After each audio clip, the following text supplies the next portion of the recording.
आपका जो जब मैं ओपनिंग करूंगा उसका भी जवाब आएगा और बाकी अमेंडमेंट तो आखिरी में आता ही है।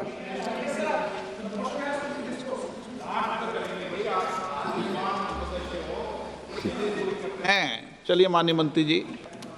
माननीय अध्यक्ष महोदय, हम सबको बहुत डिटेल में जाने का भी आवश्यकता नहीं है। कमेटी के बारे में उसका जिक्र काफ़ी हो चुके हैं, लेकिन मैं इतना कहना चाहता हूं कि जो कमेटी इस बार दोनों सदन लोकसभा राज्यसभा मिला करके ज्वाइंट कमेटी में वक्फ अमेंडमेंट बिल पे जो चर्चा हुई है, आज तक भारत के संसदीय इतिहास में इतना व्यापक रूप से चर्चा, कंसल्टेशन और समय कभी नहीं दिया है। इसलिए मैं जो ज्वाइंट कमेटी में जितने मेंबर्स दोनों सदनों के लोकसभा और राज्यसभा में जो सदस्य उस कमेटी में थे, मेरे तरफ से सरकार की ओर से मैं धन्यवाद देता हूं, अभिनंदन करना चाहता हूं। अध्यक्ष महोदय जी, कुल मिलाकर के 97,27,772 याचिकाएं ऑनलाइन, फिजिकल, मेमोरेंडम के रूप में, रिक्वेस्ट के रूप में और सुझाव के रूप में पूरे तरह से सरकार ने देखा है। वो जेपीसी के माध्यम से हो या डायरेक्ट दिया हो, हमने सब उसको देखा है। इससे बड़ा कभी भी, इससे ज़्यादा संख्या में किसी भी बिल के ऊपर में लोगों का याचिकाएं नहीं आया आज तक। कुल मिलाकर के 284 डेलीगेशन ने अलग अलग समुदाय के जो स्टेक होल्डर्स हैं, उन्होंने कमेटी के सामने में अपने बात को रखा है, सुझाव भी दिया है। 25 स्टेट गवर्नमेंट और यूनियन टेरिटरीज का वक्फ बोर्ड्स ने अपना सबमिशन भी पेश किया गया है।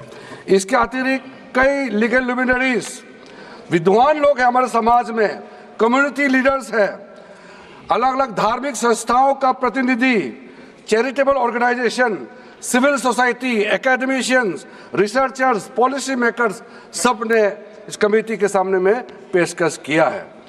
उसके साथ साथ मैं कहना चाहता हूं सर, आज जब मैं जो बात रखूंगा आपके सामने में, पिछली बार जब हमने ये प्रस्तुत किए थे बिल को इस सदन में, तब भी मैंने कई बातें बताई थी।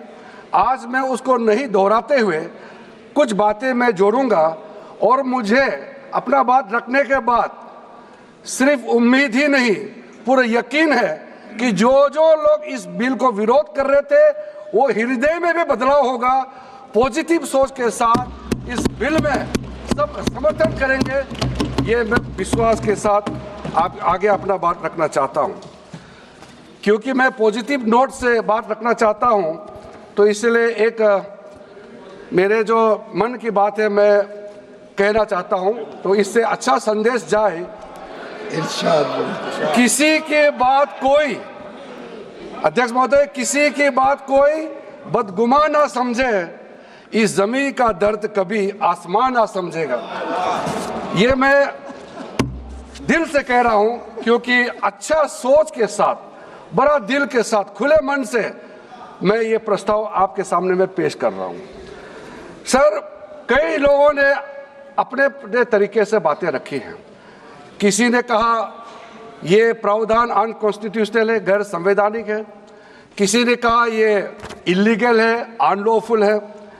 सर, ये बिल जो हम लोग जिक्र कर रहे हैं कोई नया विषय नहीं है। आज़ादी से पहले ये बिल, जब पहली बार मुसलमान वक्फ वैलिडेटिंग एक्ट पास किया गया था 1913 में, तब से इसका इतिहास शुरू होता है। उससे पहले प्रीवी काउंसिल ने 1894 में इनवैलिडेट किया था वक्फ अल औलाद को। बाद में उसका प्रॉपर लीगल फॉर्म में 1913 के बाद फिर 1923 में द मुसलमान वक्फ एक्ट लाया गया था, जिसमें अकाउंटिंग और ट्रांसपेरेंसी के बारे में ये जोर उसको देते हुए ये एक्ट पास किया गया था। उसके बाद 1930 में द मुसलमान वक्फ वैलिडेटिंग एक्ट लाया गया है, जो रीइंफोर्स करता है legal validity of the family वक्फ। परिवार में जो वक्फ होता है उसको जोड़ देते हुए ये बिल लाया गया है। उसके बाद आज़ादी के बाद 1954 में 1954 में वक्फ एक्ट पहली बार आज़ाद भारत का एक्ट बनी और उस समय स्टेट वक्फ बोर्ड का भी प्रावधान उसी 1954 एक्ट में प्रावधान किया गया था। उस समय से लेकर के कई संशोधन के साथ में 1995 में व्यापक रूप से ये वक्फ एक्ट बनी है।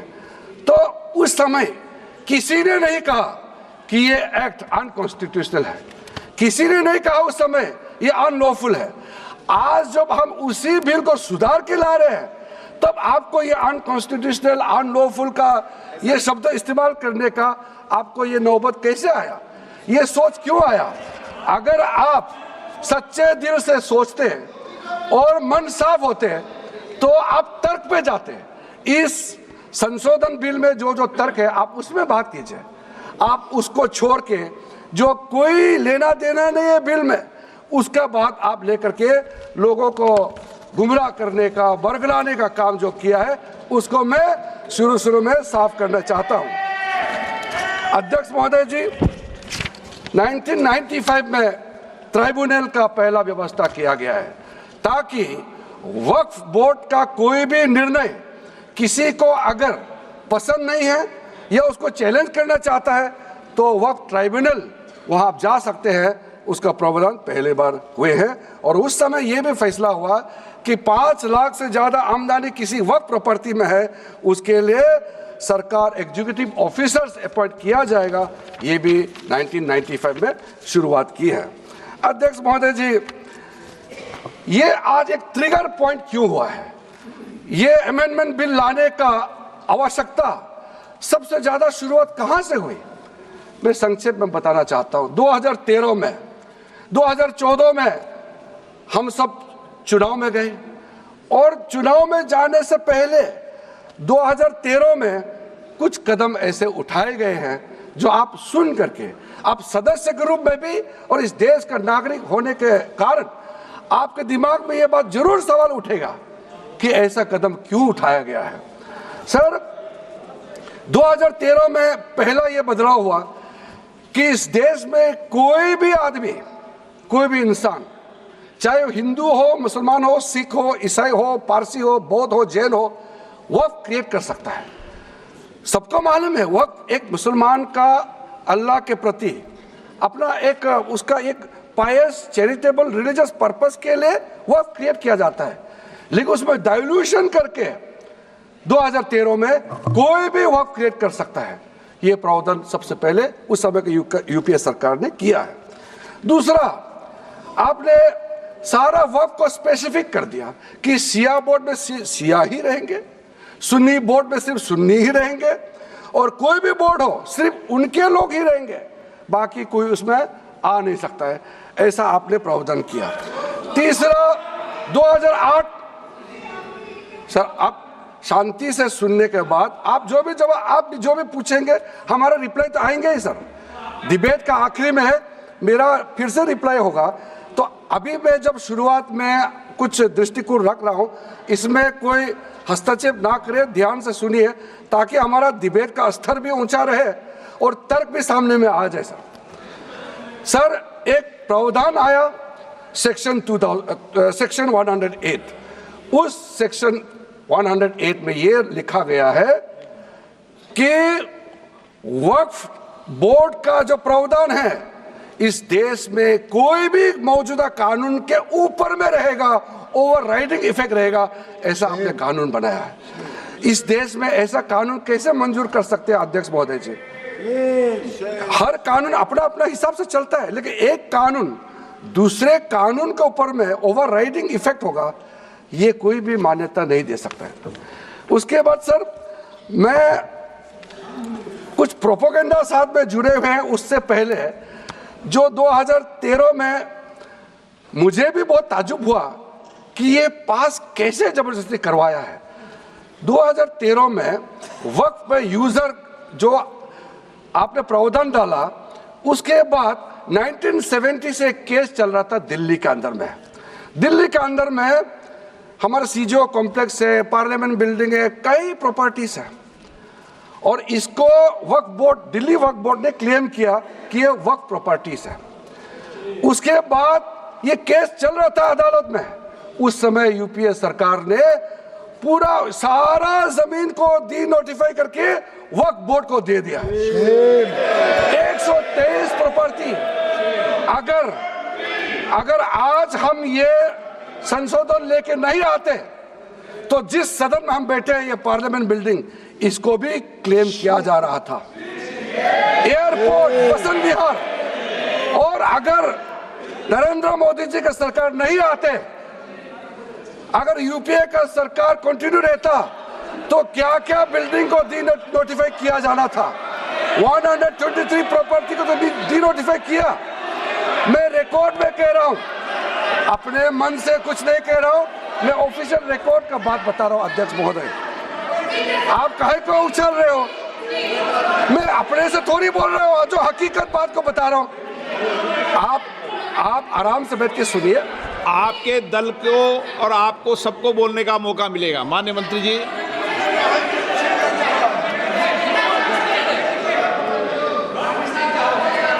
सर, मैं फिर से कह रहा हूं, मैं एक शब्द अपने ओर से नहीं कह रहा हूं। जो घटना है, जो हकीकत है, यही कह रहा हूं। इनको इसमें इतना उछालने का, उत्तेजित होने का कोई मतलब ही नहीं है सर। अध्यक्ष महोदय, मैं आपके माध्यम से सदन को कहना चाहता हूं कि जो संवैधानिक बात उठा करके लोगों को गुमराह करने का जो प्रयास किया जा रहा है, उसको भी देश के सामने में सही बात रखना बहुत ही जरूरी है। एक बात बार बार इन लोगों ने कहा गया है कि ये जो वक्फ अमेंडमेंट बिल है, ये आर्टिकल 25, आर्टिकल 26, आर्टिकल 30 का उल्लंघन करता है करके इन्होंने इल्जाम लगाया। पढ़ चुका हूं, आप पढ़ लो। कभी भी डिबेट के बीच में पॉइंट ऑफ ऑर्डर नहीं होता है। व्यवस्था दे दी है, उठाना कभी। माननीय मंत्री जी बोलिए। अध्यक्ष महोदय, दूसरा विषय इन्होंने समानता का बात उठाया। आर्टिकल 14 का इक्वालिटी को लेकर के उन्होंने सवाल उठाया, उसका भी मैं जवाब देना चाहता हूं। अध्यक्ष महोदय, ये कोई तरीका नहीं है। माननीय अध्यक्ष की व्यवस्था अंतिम व्यवस्था होती है। बोलिए मंत्री जी, आप बोलते जाओ। अध्यक्ष महोदय, क्योंकि मेरा कान खुला हुआ है तो ये डिस्टर्ब हो रहा है मुझे। मैं अभी ये पैन की बात करता हूँ। अध्यक्ष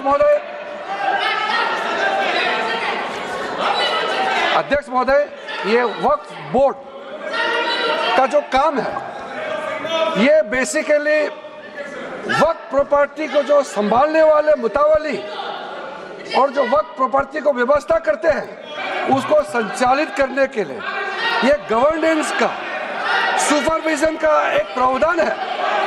किसी भी तरीके से वक्फ बोर्ड वक्फ प्रॉपर्टी को मैनेज नहीं करता है। वक्फ बोर्ड वक्फ प्रॉपर्टी मैनेजमेंट में हस्तक्षेप नहीं करता है। आप साफ साफ सुन लीजिए, अगर इसके पास तर्क नहीं है तो इस तरह यहाँ डिस्टर्ब करके बहस का स्तर को गिराने से कोई फायदा नहीं है सर। ये कोई तरीका नहीं है सर।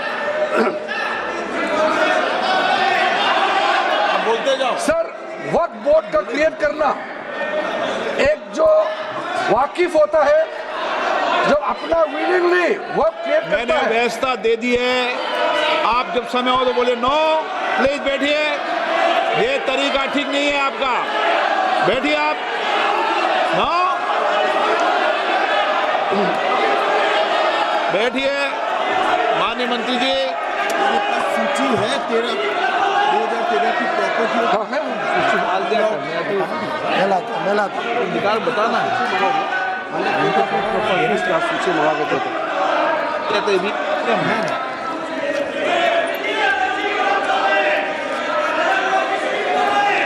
अध्यक्ष महोदय, सबको बोलने का मौका मिलने वाले हैं, तो कम से कम बात को शांति से सुनने के बाद आप अपना बात रखिए। ये कोई तरीका नहीं होता है सर।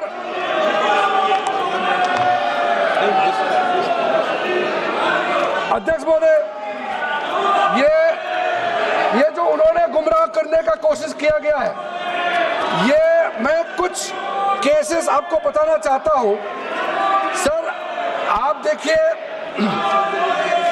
आर्टिकल 25(1) क्या कहता है, संविधान का अनुच्छेद आर्टिकल 25(1) कहता है, subject to public order, morality and health and to the other provisions of this part, all the persons are equally entitled to freedom of conscience and the right freely to profess, practice and propagate religion.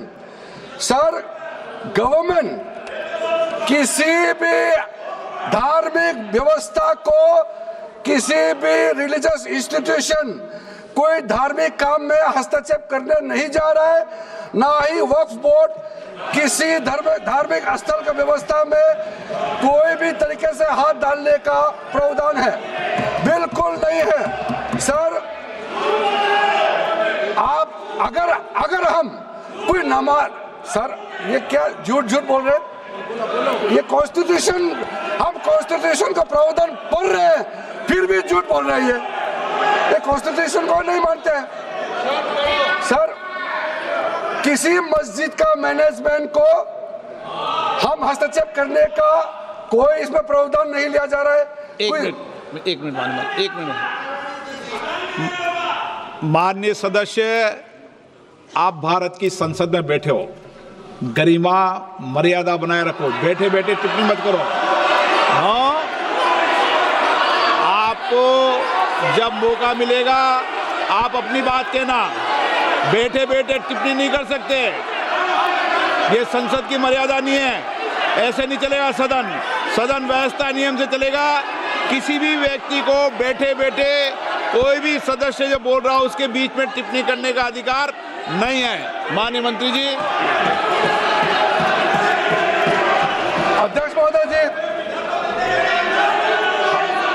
ये वक्फ board का जो प्रावधान किसी मस्जिद, किसी मंदिर, किसी धार्मिक स्थल का व्यवस्था का कोई लेना देना नहीं है, ये सिंपली एक प्रॉपर्टी का मैनेजमेंट का विषय है।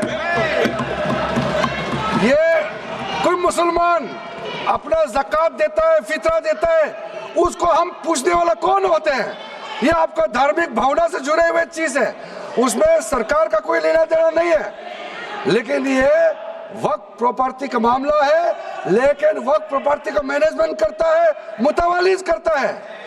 ये आपको इतना बेसिक ये फर्क जो है अगर समझ में नहीं आते या जानबूझ करके आप नहीं समझना चाहते हैं तो मेरा पास इसका कोई इलाज नहीं है। अध्यक्ष महोदय जी, ये आपके माध्यम से मैं फिर से कहना चाहता हूं कि ये सर क्या ये ऐसा बहस नहीं होता है जी। आप लोग का तर्क रखने का समय में बोलिए, ये बीच में कमेंट पास करने से सर हमारा पॉइंट का फ्लो भी बिगड़ता है और आवाज भी ठीक नहीं हो, अब आवाज भी ठीक से नहीं जाएगा। आप क्या चीज को जवाब देंगे सर? इसमें मैं कई ऐसे केसेस है जिसको मैं रेफर कर सकता हूं, लेकिन सदन में 3 केसेस का मैं रेफर करूंगा तो दूध का दूध पानी का पानी हो जाएगा कि ये धार्मिक व्यवस्था से कोई लेना देना नहीं है। आपको मैं पहला एग्जांपल देना चाहता हूं, सैयद फजल पकुया तंगल वर्सेस यूनियन ऑफ इंडिया। इसमें क्या केरला हाईकोर्ट का फैसला है। केरला हाईकोर्ट ने कहा the Waqf board is a statutory body, pure and simple. It is not a representative body of the Muslim community. ये हाईकोर्ट का ऑर्डर है। उसके बाद इलाहाबाद हाईकोर्ट का ऑर्डर भी सुन लीजिए, Hafiz Mohammad Zafar Ahmad versus UP central Sunni board of Waqf का जजमेंट सुन लीजिए। A mutawalli's right is purely a right of management of the property and is not a proprietary right. The duties of a mutawalli are purely of a secular character. His duties are not of a religious character. इतना clear cut ruling है। तीसरा, तिलकायत श्री गोविंद लाल जी महाराज versus state of Rajasthan. इसमें high court ने क्या कहा, supreme court ने क्या कहा? Right to manage the properties of the temple. अब देखिए मंदिर का भी इसमें एग्जाम्पल लिया गया है। Right to manage the properties of the temple is purely a secular matter and cannot be regarded as a religious practice. Properties of temple, temple नहीं, टेम्पल का जो प्रॉपर्टी है, उसी प्रकार से आप बार बार कहना कि मुसलमानों का अधिकार में गैर मुसलमान कैसे आ रहा है, ये तर्क ही नहीं बनता है। आप ये आज से ये बात बोलने के लिए बंद कीजिए। सर 2013 में जो काम किए गए हैं उसमें मैं एक चीज जिक्र करना चाहता हूं। इलेक्शन आने वाला था, बहुत ही कम दिन बच गए थे, इलेक्शन कोड ऑफ कॉन्डक्ट लगने ही वाला था। हम सबको मालूम है अप्रैल और मई में चुनाव हुआ था। 5 मार्च 2014 को उस समय का यूपीए सरकार ने 123 प्राइम प्रॉपर्टीज को जो housing and urban development ministry का तहत आता है उसको आपने दिल्ली वक्फ बोर्ड को ट्रांसफर कर दिया। क्या जरूरत था? कुछ दिन बाकी था चुनाव होने के लिए, आप इंतजार तो करते। आपने सोचा ये करके वोट मिलेंगे, लेकिन आप तो चुनाव तो हार गए, तो फायदा क्या हुआ? ऐसा काम करने से वोट नहीं मिलता है। इसलिए लोग इंटेलिजेंट है, हमारे देश के लोग समझदार है, इसलिए वोट बैंक का राजनीति के बिना हम अच्छे सोच के साथ में आज इस सदन में फिर से आए हैं। कुछ एनोमलीज है इस बिल में, तो इसको बदलना जरूरी था। मैंने एक पहले भी इसका जिक्र किया था कि आपने कहा कोई भी हिंदुस्तानी, कोई भी भारतीय वक्फ क्रिएट कर सकता है। वो 95 में ऐसा नहीं था, आपने 13 में बदलाव किया, उसको हमने फिर से 1995 का प्रावधान को फिर से रिवाइव करते हुए ये हमने जोड़ा है कि वक्फ वही क्रिएट कर सकता है जो मिनिमम 5 साल इस्लाम को प्रैक्टिस करता है। बहुत साफ साफ शब्दों में प्रावधान रखा है। सर, जो वक्फ बोर्ड बने हैं हम उसको बहुत ही सेकुलर इंक्लूसिव बनाना चाहते हैं।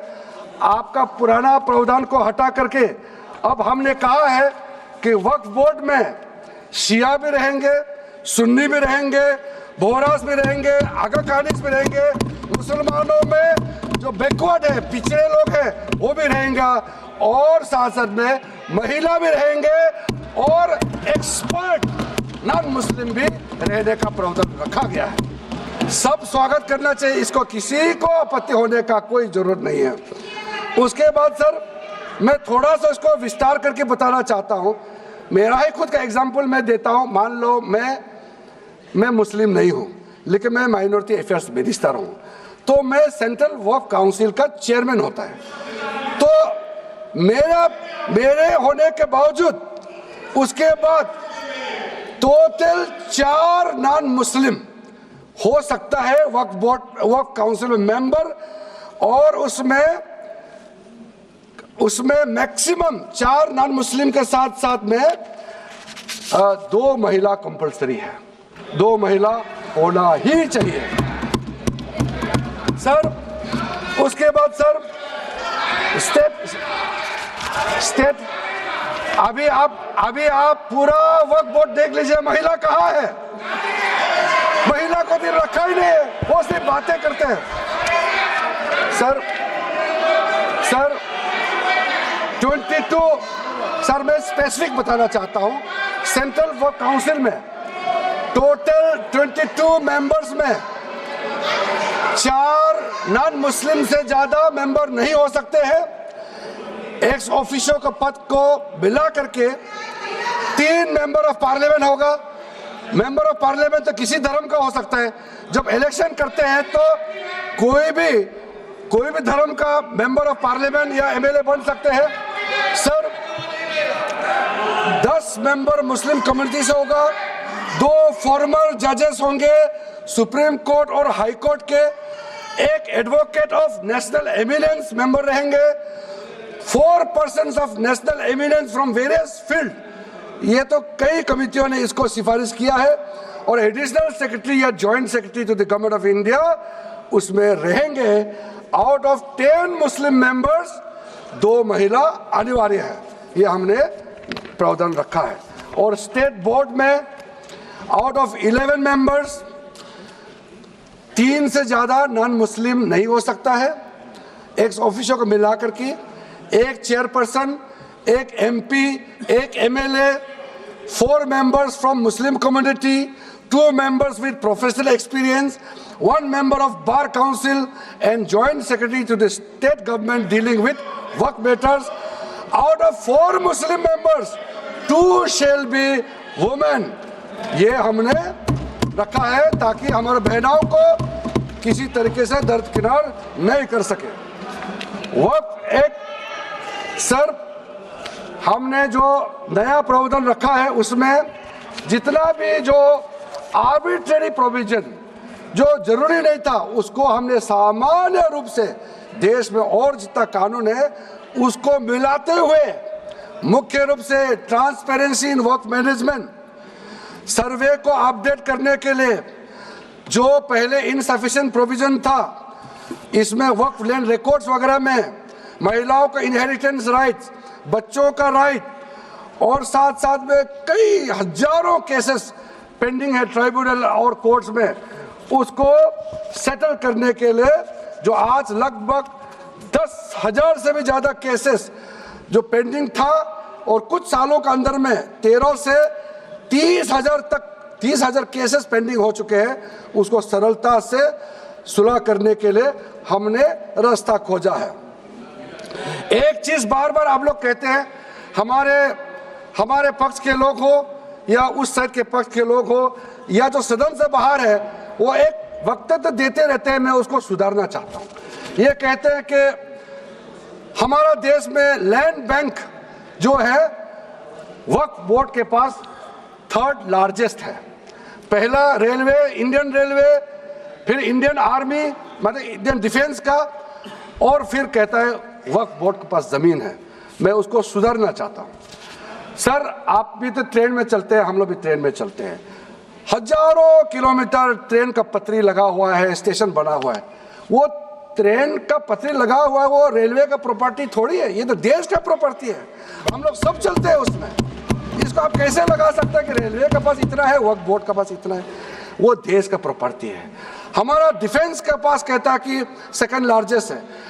डिफेंस के पास जो भी ले रहे, जहाँ ट्रेनिंग करता है, जहाँ वो रहता है, या बॉर्डर एरिया में जितना डिफेंस लैंड है वो देश का रक्षा के लिए है। उसको आप कैसे वक्फ प्रॉपर्टी के साथ आप तुलना कर सकते हैं?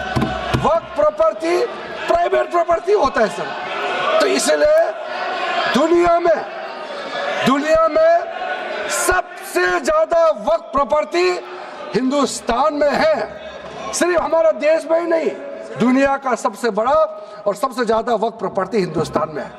तो फिर ये क्यों है 60 साल तक आप सरकार में रहे हैं, हमारे देश में मुसलमान इतना गरीब क्यों है?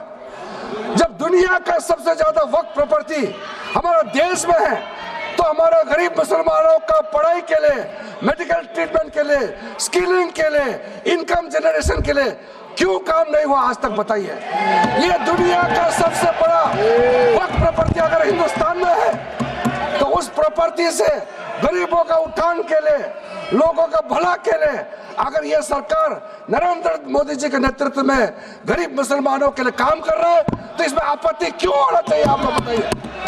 इसलिए सर इसको धर्म जाति से बाहर उतर करके सबको सीधा अपना दिल से पूछ करके आप सोच के देखिए कि आप जो लोग आज इस बिल को विरोध कर रहे हैं, आज 1 साल 2 साल नहीं, सदियों तक हमारा देश उसको याद रखेगा कौन इस बिल को समर्थन कर रहा है, कौन इस बिल को विरोध कर रहा है। आज चंद वोट के लिए, सत्ता के लिए हमारे मुसलमानों को आपने 70 साल से ज्यादा वोट बैंक बना करके गुमराह किया है। कितना और गुमराह करना चाहते हैं? अब हमारा देश में वोट बैंक का राजनीति नहीं चलेगा।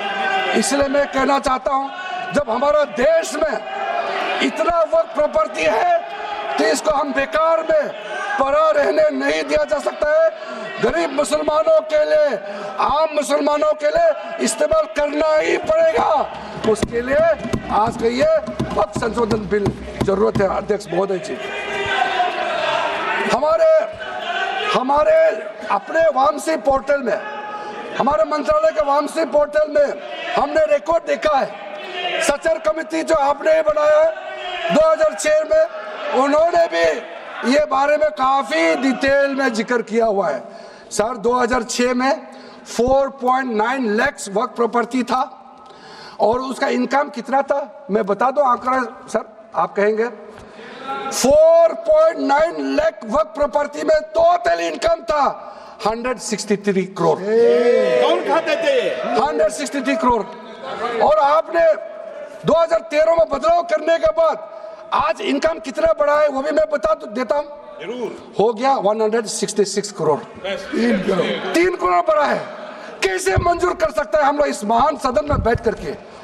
अगर इतना 10 सालों के बाद भी दुनिया का सबसे ज्यादा प्रॉपर्टी का टोटल इनकम जनरेशन 3 करोड़ बढ़ता है तो ये हम कभी मंजूर नहीं कर सकता अध्यक्ष महोदय। इसलिए प्रॉपर्टी भी बढ़ी। उस समय कहा गया था, मैं अभी का नहीं बता रहा हूं, सचर कमेटी समय में भी कहा गया है कि अगर थोड़ा सा एफिशिएंटली मैनेज करता तो 12,000 करोड़ पर ईयर तो उसी समय जनरेट हो जाना चाहिए था नॉर्मल मार्केट रेट से। और 12,000 करोड़ अगर वो प्रॉपर्टी से रेवेन्यू जनरेशन करता है, कितना लाखों करोड़ों मुसलमानों को फायदा होगा, आप सोच के देखिए। इसलिए सर आप लोग भी, मैं अनुरोध करता हूं कि आप लोग भी वक्त के बारे में जानना था, हमारा वामसी पोर्टल को क्लिक करके आप लोग देखिए। सर आज वो 4.9 लाख से बढ़ करके टोटल वक्फ प्रॉपर्टी बन गया है 8.72 लाख। हमारा देश में वक्फ प्रॉपर्टी बन गया है। और आप कल्पना कीजिए 8.72 लाख प्रॉपर्टी वक्फ का है, उसको अगर हम सही तरीके से मैनेजमेंट करता तो हमारा मुसलमानों का ही नहीं है, देश का तकदीर बदल जाएगा। इतना प्रॉपर्टी हमारे पास। अब समझिए चीज को। सर मैंने अभी कई राज्यों का दौरा किया अध्यक्ष महोदय, मैंने कई राज्यों का दौरा किया। मैं एक एग्जांपल आपको जरूर देना चाहूँगा। मैं बहुत इम्प्रेस हो गया जब मैं पिछली बार जम्मू कश्मीर गई। जम्मू कश्मीर में हमारा नई वहाँ वक्फ बोर्ड का चेयरपर्सन बनी और मैंने पूछा कि आप जब वक्फ बोर्ड का चेयरमैन बनी तो उस समय क्या हालत थी और आज क्या हालत है। उन्होंने बोला कि सर जब उन्होंने पदभार संभाली तो उसमें कोई इनकम का, कोई व्यवस्था का, रिकॉर्ड का ठीक ठाक कुछ भी नहीं था। और उन्होंने आने के बाद 40 करोड़ रेवेन्यू इनकम उन्होंने जनरेट करना शुरू किया, मुझे बताया। और उसके वजह से वहाँ काफ़ी अच्छा काम कर रहा। मैं हजरत बल श्राइन भी गए और वहाँ भी मरम्मत चल रहे हैं। इतना पुराना श्राइन है, दुनिया के लोग आते हैं, बहुत खूबसूरत से उसका सारा आसपास का ब्यूटिफिकेशन का काम भी चल रहा है। अगर अच्छा काम करेगा, रेवेन्यू बढ़ेगा तो सबका फायदा होगा सर। इसलिए सर आप लोग आज बिल को समर्थन करने के बाद मेरे ऑफिस में आइए।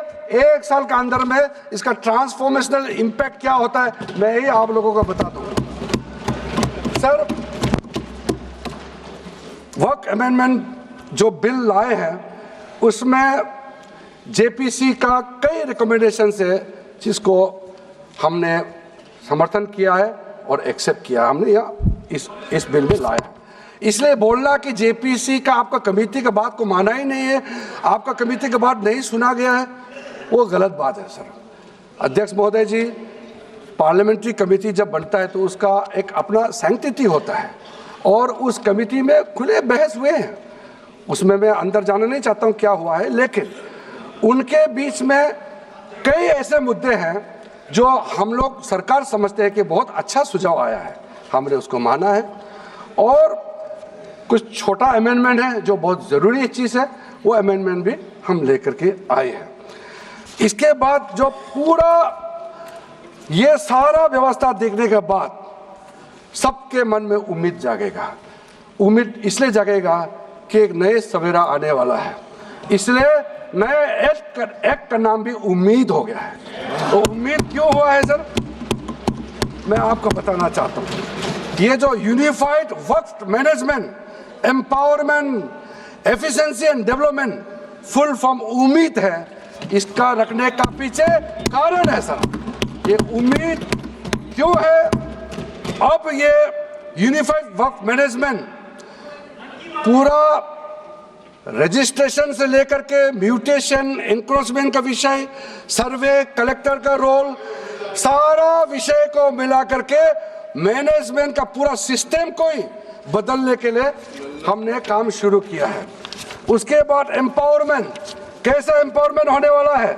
मैंने पहले भी जिक्र किया, मुसलमानों में भी जो शियास हैं, सुन्नीस हैं, बोरास, आकाकानीस, पसमानदा मुस्लिम्स हैं जिसको बैकवर्ड माना जाता है, और विशेष करके महिलाएं और बच्चों के लिए जो हमने प्रावधान रखा है, तो ये मुसलमान का कम्युनिटी के अंदर में इतना जोरदार स्वागत हो रहा है। अध्यक्ष महोदय, यहाँ में कुछ मेंबर विरोध जरूर कर रहे हैं, लेकिन मैं कुछ मेंबर को मेरे घर में मैं न्योता देना चाहता हूँ, और जो मुस्लिम डेलीगेशन मेरे घर में आ रहे हैं, स्वागत कर रहे हैं इस बिल को, उसका भी नज़ारा आप लोग देख लीजिए। आपका सोच बदल जाएगा। आपको नहीं मालूम मुसलमानों में कितना भयंकर समर्थन कर रहा है इस बिल को लेकर के, आप लोग को मालूम ही नहीं है। करंट अंदर में गरीब मुसलमानों का तो संदेश बार बार आ रहा है कि जल्दी पास कीजिए इस बिल को। इसलिए आप लोग संदेह में मत रहिए। एफिशिएंसी को हमने बढ़ाने का काम किया है। टेक्नोलॉजी का उपयोग करते हुए सेंट्रलाइज डेटाबेस होगा, डिजिटल पोर्टल होगा, कोई छुप के अंधेरे रातों में वर्क क्रिएट नहीं कर सकता है। इसका पूरा रजिस्ट्रेशन का प्रावधान है, ट्रैकिंग होगा, निगरानी रखा जाएगा, कंप्लायंस का प्रावधान है, और जो मैनुअल हाथों से जो गलत होगा उसका भी करेक्शन करने का प्रावधान है। ब्यूरोक्रेटिक डिले होता है उसका भी समाधान हमने पूरा बिल में तरीका बना के रखा हुआ है। और आखिर में इसका ऑडिट प्रॉपर होना चाहिए, तो ऑडिट का भी प्रावधान हम लोग राज्य सरकार को ऊपर में छोड़ा है, क्योंकि आखिर तो सर ये सारा प्रॉपर्टी का अथॉरिटी राज्य सरकार का है। बोर्ड का अपॉइंटमेंट भी राज्य सरकार को करना है, केंद्र सरकार का कोई रोल नहीं है। लैंड स्टेट सब्जेक्ट है, सारा राज्य सरकार को ही करना है। इसलिए राज्य सरकारों को हम फुल अथॉरिटी देने के साथ साथ हमारा जो मंत्रालय है वो ऑनलाइन हमेशा जुड़ा रहेंगे कि जो जो वर्क प्रॉपर्टी क्रिएट किया गया है उसका स्टेटस है वामसी पोर्टल से मिला करके हम लगातार टच में रहेंगे। इसलिए कोई इसमें ये नहीं सोचना है कि सेंट्रल गवर्नमेंट कोई एक्स्ट्रा पावर हड़पने जा रहा है क्या, बिल्कुल सोचने का नहीं है। ये टोटली स्टेट गवर्नमेंट का अधीन है और राज्य सरकारें ही इसका निगरानी में आगे काम करना है। उसके बाद सर जो पर्पस के लिए वर्क क्रिएट किया जाता है, बेसिकली 3 पर्पस होता है, रिलीजियस, चैरिटेबल एंड पायस। उसका हो रहा है कि नहीं हो रहा है, और इनकम जनरेशन खास करके जो वेलफेयर काम है उसका हो रहा है कि नहीं हो रहा है, इसका भी इफेक्टिव गवर्नेंस का प्रावधान हमने रखा हुआ है। और साथ साथ सर मैं आपको इस उम्मीद के साथ साथ ये कहना चाहता हूँ कि जो रिफॉर्म्स हमने जो लाए हैं और साथ साथ में जो प्रावधान कुछ बदलाव हमने आपको बहुत शॉर्ट में बताया, क्योंकि डिटेल में तो मैं रिप्लाई तो करूंगा ही।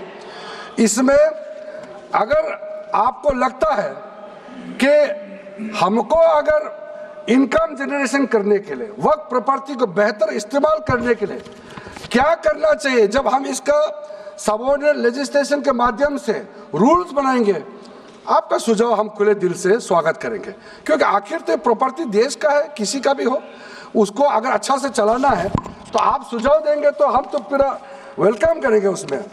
इसलिए आज मैं मेंबरों के साथ साथ जो कई दरगाह है, कई मस्जिद के इमाम है, कई लोग जो मुझे मिले, उन्होंने भी बहुत अच्छा सुझाव दिया है। उसको डिटेल में मैं यहाँ कहना नहीं चाहता हूँ, लेकिन हम रिकॉर्ड में रखा है, कई अच्छे अच्छे सुझाव हमारे पास आए हैं, वो भी हमने नोट करके रखा है। एक इम्पोर्टेंट पॉइंट को मैं अब आपके सामने भी रखना चाहता हूँ। ये जो हमने एक डेफिनेशन में जो बदलाव लाया है, इस डेफिनेशन में बदलाव का सबसे बड़ा मतलब ये है कि मुसलमानों में भी जो वक्फ के अंदर में अपना प्रॉपर्टी, वक्फ प्रॉपर्टी इस वक्फ बोर्ड के प्रावधान से गवर्न करना चाहते हैं, मोस्ट वेलकम है। अगर वो ट्रस्ट के माध्यम से अपना प्रॉपर्टी का अलग तरीके से वक्फ करना, वो चलाना चाहता है, मैनेज करना चाहता है, उसके लिए भी छूट दिया गया है। तो इसमें जो आप लोग बार बार कहते हैं कि वक्फ बोर्ड में गैर मुसलमान कैसे आ रहा है, इसका मैं छोटा सा एग्जांपल देना चाहता हूँ। अभी हम लोग किसी धर्म, किसी जाति का हिसाब से तो हम एमपी नहीं बने हैं, हम तो ऐसे सिटीजन होकर के एमपी बने हैं। तो अगर मेरा कॉन्स्टिट्यूंसी वाला हमको कहेंगे कि किरण रिजिजू मेरा यहाँ नहीं आ सकता है, हमारा धर्म और तुम्हारा धर्म अलग है, तो कैसे होगा? मैं तो एज ए एमपी, मेरे पास अथॉरिटी है, मैं जा सकता हूँ। उसी प्रकार से आपका ट्रस्ट है, ट्रस्ट को चलाता है चैरिटी कमिश्नर। तो ट्रस्ट वाला कैसे कहेंगे कि चैरिटी कमिश्नर मेरा जात का ही होना चाहिए? चैरिटी कमिश्नर तो गवर्नेंस को संभालने के लिए है, चलाता तो ट्रस्ट है। उसी प्रकार से आप कैसे कह सकते हैं कि मेरा वक्फ प्रॉपर्टी को देखने के लिए वक्फ बोर्ड में गैर मुसलमान नहीं हो सकता है? आप कैसे कह सकते हैं? ये तर्क आप थोड़ा गहराई से सोचिए, क्योंकि ये बार बार कहा गया है, मैं नाम नहीं लूंगा, वो बाद में तो बोलेंगे हमारे कुछ लोग हैं कि मुस्लिम का अफेयर्स में नॉन मुस्लिम क्यों आ रहा है। अरे ये धार्मिक व्यवस्था से कोई लेना देना नहीं है, मैं बार बार कह रहा हूँ। इसलिए ये प्रॉपर्टी है, वक्फ प्रॉपर्टी है, आप लोग इसको समझिएगा। उसके बाद सर, ये जो हमने जो 2013 के बाद कुछ बदलाव जो किए हैं, वक्फ बाय यूजर में कुछ लोग ने शंकाएं व्यक्त किया है, कह रहा कि वक्फ बाय यूजर हटाने के बाद अब सरकार जो है मस्जिदें छीन लेंगे, दरगाह छीन लेंगे, मुसलमानों का प्रॉपर्टी छीन लेंगे, ऐसे बोलते हुए मैंने सुना है। इस तरह का कई जगह में बोला है। मैं इसमें साफ साफ कहना चाहता हूं, हम लोग सब हर किसी ना किसी राज्य से आते हैं। We all belong to each and every part of our country. We are together. We may belong to different states and union territories. We are all Indian.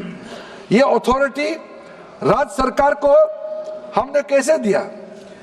जो प्रॉपर्टी वक्फ यूजर को हम लोगों ने हटाने के बाद ये प्रावधान सुरक्षित किया है, ऑथोराइज किया स्टेट गवर्नमेंट को कि जो प्रॉपर्टी रजिस्टर्ड हो चुके हैं, जब आप नमाज पढ़ते हैं, रजिस्टर्ड है, डॉक्यूमेंट है, उस पे कोई हस्तक्षेप नहीं होगा। ये कानून प्रोस्पेक्टिव है, रेट्रोस्पेक्टिव नहीं है। ये आप लोग बहुत क्लियर से सुन लीजिए, ये किसी का जमीन छीनने का कानून नहीं है। ये किसी का राइट, किसी का हनन करके उसका प्रॉपर्टी को हड़पने का नहीं है। राज्य सरकारों को अधिकार दिया गया है कि जो ऑलरेडी रजिस्टर्ड है उसका तो कोई डिस्प्यूट नहीं है, लेकिन जो डिस्प्यूटेड है, जो कोर्ट में पेंडिंग है, उसको हम यहाँ कानून बना के कैसे हटा सकते हैं? कोर्ट का पावर को तो हम ले नहीं सकते सर। इसलिए यहाँ बार बार ये लोग माइक बजा बजा करके झूठ 100 बार भी बोलो, कुछ होने वाला नहीं है। सिटीजनशिप अमेंडमेंट बिल जब लाया गया था, वही लोग हैं जिन्होंने कहा था कि सिटीजनशिप अमेंडमेंट बिल पास होकर एक्ट बन जाएगा तो मुसलमानों का हक छिन जाएगा, उनका नागरिकता खत्म हो जाएगा। आज सीए लागू हो गया, बताइए किसी मुसलमान का अधिकार छीना है? किसी मुसलमान का नागरिकता छीना है? बताइए, क्या आप माफी मांगेंगे? आपने देश भर में घूम घूम कर झूठे बातें फैलाया, आज आप साबित हो गया कि आपने झूठ बोला था, लेकिन आज आप माफी मांगने का भी हिम्मत नहीं रखते हैं। जिगर थाम के आप लोग सुनिए, ये आप आज दोबारा आप मिसलीड करेंगे, गलत बातें करेंगे तो फिर मुंह खाना पड़ेगा आपको।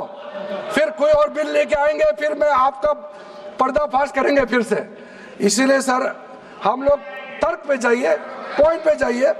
इसलिए दूसरा, महिलाओं के लिए अध्यक्ष महोदय जी, क्योंकि फैमिली में पुरुष महिला सब होते हैं, तो इसमें हमने एक सिंपल प्रावधान रखा है कि एक कोई भी मुसलमान जब वर्क क्रिएट करता है, सबसे पहले उस परिवार में जो महिला का अधिकार है उसको सुरक्षित करके ही आप वर्क क्रिएट कर सकते हैं। नहीं तो पहले ऐसा होता था, वर्क क्रिएट कर दिया, आपका बच्चों का अधिकार खत्म हो गया, महिला का अधिकार खत्म हो गया। आप वर्क उसी प्रॉपर्टी को क्रिएट कर सकते हैं जो आपका हकदार है, जो आपका 100% हिस्सा है, उसी को ही आप वर्क क्रिएट कर सकता है। बच्चों का और महिला का अधिकार नहीं छीन सकता है। ये बहुत बड़ा रिफॉर्म है। मुसलमानों में अगर वो चाहते हैं कि महिला आगे ना बढ़े तो ये लोग तो इसको विरोध करेंगे, लेकिन जो थोड़ा प्रोग्रेसिव सोचने वाले, जो थोड़ा बारीकी से अगर सोचेंगे तो कितना गलत बात है कि समाज में महिलाओं को दबाने का काम करते हैं और यहाँ जोर जोर से बोलते हैं। अध्यक्ष महोदय जी, सारा मैनेजमेंट जो सरकार का जमीन या प्राइवेट का जो जमीन है, इसका कलेक्टर को इन्होंने कमेटी के माध्यम से सुझाव किया है कि हर चीज कलेक्टर को क्यों ऑथोराइज किया गया है। तो कमेटी के बात को माना है कि कलेक्टर से ऊपर कोई भी अधिकारी, कलेक्टर से ऊपर जो अधिकारी है वो देखेंगे सरकारी जमीन और कोई डिस्प्यूट है वक्फ बोर्ड के साथ या किसी मुतावली के साथ डिस्प्यूट है, उसका जांच कलेक्टर के ऊपर अधिकारी करेंगे। ये कमेटी ने सुझाव दिया था और उसी को मान करके आज इस सदन में पेश किया जा रहा है। एक महत्वपूर्ण सुझाव हम लेके आ रहे हैं, अमेंडमेंट लेके आ रहे हैं, इसमें मैं मानता कोई विरोध नहीं करेगा। ये इसमें शुरू में छूट गया था, मैं सर खुले दिल से आपको कहना चाहता हूं, लेकिन बहुत सोच समझ के साथ ये प्रावधान अमेंडमेंट हम लेके आ रहे हैं कि जब आप वक्फ प्रॉपर्टी क्रिएट करेंगे तो ऐसा नहीं होना चाहिए कि आप ट्राइबल एरिया में जाकर के आदिवासी का जमीन को आप वक्फ क्रिएट कर दें। ये नहीं होना चाहिए। इसलिए हमारा देश के आदिवासियों का संरक्षण को ध्यान में रखते हुए शेड्यूल 5 और शेड्यूल 6 में आप वक्फ प्रॉपर्टी क्रिएट नहीं कर सकते हैं। ये एक महत्वपूर्ण अमेंडमेंट लेके आया है। डिटेल में अब आगे अध्यक्ष महोदय आपको मैं बताऊंगा। वक्फ ट्राइब्यूनल के बारे में सर मैं संक्षेप में, अभी फ्लोर खुलने वाले हैं, मैं आपके हाथ फ्लोर छोड़ने वाले हैं, तो मेरा जो वाइंड आपको आप ध्यान से सुन लीजिए। जो ट्राइब्यूनल है, ट्राइब्यूनल में 2 मेंबर का हमने प्रस्ताव रखा था, तो कमेटी ने कहा कि 2 मेंबर ठीक नहीं है, इसमें 3 मेंबर होना चाहिए। ये प्रस्ताव भी मंजूर किया गया है। तो वक्फ ट्राइब्यूनल में 3 मेंबर होगा फिक्स टेन्योर का साथ, और उसमें आज टोटल लिटिगेंस 14,417 केसेस है। आप सोच के देखिए, तो ट्राइब्यूनल में जल्दी जल्दी केस डिस्पोज हो, 3 मेंबर्स का ट्राइब्यूनल बनाया गया है। उसके बाद में उसका टेन्योर को फिक्स किया गया है। उसके बाद में जो एक बहुत स्ट्रिंजेंट प्रोविजन था, पहले ऑटोमेटिक अपील करने का राइट नहीं था, स्पेशल रिव्यू पिटीशन ही कर सकते थे ट्राइब्यूनल के ऑर्डर के बाद। तो आज हमने एक अच्छा सोच के साथ खुला मन से ये कहा है कि अब अगर आप वक्फ बोर्ड का निर्णय से खुश नहीं है, वक्फ ट्राइब्यूनल का निर्णय से खुश नहीं है, तो आप अदालत जा सकते हैं। ये रास्ता भी हमने खोल दिया है। उसके बाद सर कंट्रीब्यूशन, एनुअल कंट्रीब्यूशन, ये भी आपका ही सुझाव था कमेटी वालों का कि जो कंट्रीब्यूशन देते हैं वक्फ बोर्ड मुतावली जो देते हैं उसको घटाना चाहिए, तो उसको 7% से 5% घटा दिया है, ताकि ज़्यादा पैसा आप चैरिटेबल पर्पस के लिए खर्चा कर सके। तो अच्छा जो प्रॉपर्टी मैनेज करता है वो तो सरकार को शाबाशी देंगे। उसके बाद एक बहुत ही महत्वपूर्ण प्रावधान है जो हमको रखना पड़ा, आपने लॉ ऑफ लिमिटेशन को इस वक्फ बोर्ड का प्रावधान से हटा दिया था, इसको हमने लगाया है। तो अब तो मालूम है the limitation act of 1963 will now apply to the work property claims from the date of commencement of this act aiming to reduce prolonged litigation। ये बहुत बड़ा मैं मानता हूँ एक कदम उठाया है।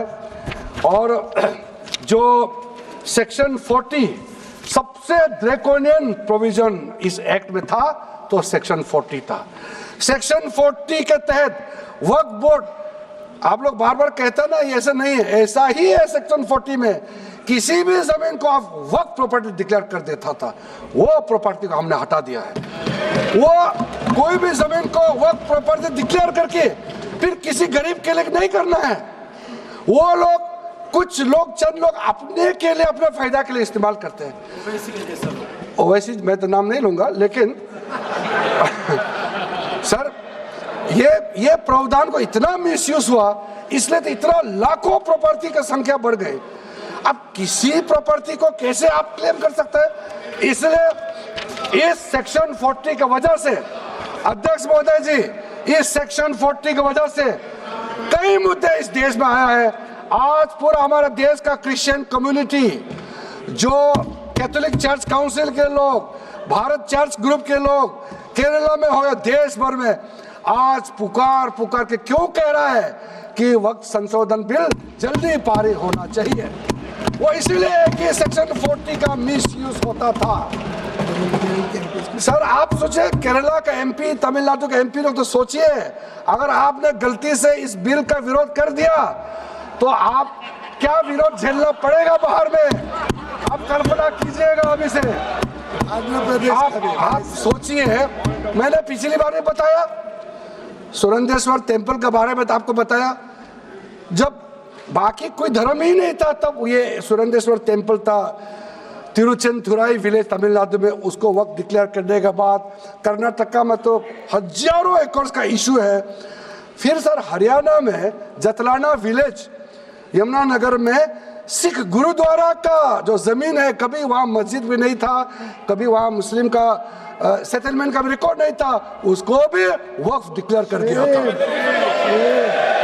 उसी प्रकार से केरला का मनम्बम का जो इशू है वो तो अभी सब जान ही रहा है कि 600 क्रिश्चियन फैमिलीज का जो जमीन को वक्फ बोर्ड ने वक्फ डिक्लेयर कर दिया, चर्च का भी कर दिया और आगे जाने का रास्ता भी बंद कर दिया था। अगर हम ये बिल पारित कर दिया, उसका अपना जमीन वापस मिल जाएंगे गरीबों का, किसानों का।